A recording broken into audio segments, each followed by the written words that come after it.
Naglabas na ng hatol ang Kuwait Juvenile Court sa kaso ni Julie B. Ranara. Si Julie B. Ranara, kung maalala natin, ay yung 35 years old na kasambahay sa Kuwait na natagpo ang bangkay sa disyerto ng Kuwait. Pinaniniwala ang ginahasa, sinunog at pinaslang itong si Ranara. At sinasabi rin ng balita na buntis din itong si Ranara nung araw na siya ay pinaslang. Mabilis ding umaksyon ng Kuwaiti government at naaresto nga nila yung 17 years old na anak mismo ng amo ni Ranara. Nangyari ang krimen na ito noong January 2023. At kahapon na, inilabas na ng korte ang hatol dito sa kasong ito.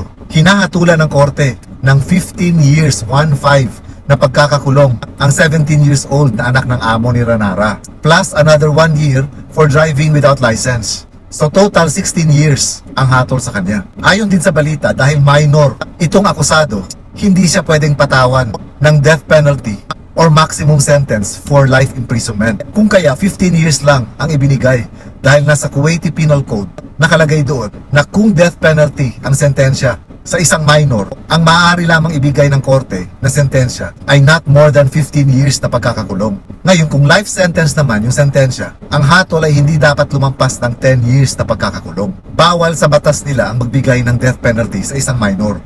Ayon naman sa pamilya ni Ranara, although kahit papano masaya sila at mabilis na nailabas yung hatol dito sa kasong ito. At the same time, nalulungkot din daw sila dahil ang ine-expect nila ay mas mabigat pa na parusa ang ipataw ng korte. So susubukan pa rin daw ng ating gobyerno kung may aapila ba nila para mabigyan ng mas mabigat na parusa yung nagkasala. Para kasi sa mga kamag-anak ni Ranara, karumal-dumal yung pagkamatay ni Julie B. Kung kaya ang inaasahan nilang kaparusahan dito ay either life imprisonment dahil hindi nga pwedeng patawan ng death penalty ang isang minor. On the other hand, mabilis na niresolba itong kaso ni Julie B. Kasi yung ibang mga kaso na nangyayari din sa Kuwait, taon ang binibilang bago magkaroon ng hatol. Itong kay Julie B, less than 1 year, nakapagdesisyon agad ang korte ng Kuwait.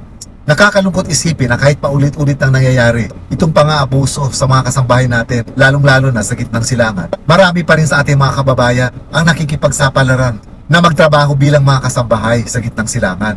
Dala na rin talaga ito kasi ng hirap sa buhay. Pero sana naman yung mga amo nila, ilagay nila sa mga utak nila na itong mga kasambahay ay hindi nila mga alipin. Nagtatrabaho ito sa kanila sa hangarin na mabigyan ng magandang buhay ang mga iniwan nilang pamilya sa Pilipinas. Hindi kasama sa pasahod sa kanila ang pagmamaltrato ng mga amo nila. And at the same time, sana yung mga recruitment agencies, siguraduhin sana nila na mapupunta sa maayos na amo itong mga kasambahay na mga pinapadala nila. Kaya dapat pa rin talagang paigtingin ng ating gobyerno ang pagbibigay ng proteksyon, lalong-lalo na sa mga kasambahay at sa buong overseas Filipino workers na naghahangad lamang na magkaroon ng mas magandang buhay kung kaya napipilitan silang magtrabaho sa labas ng bansa.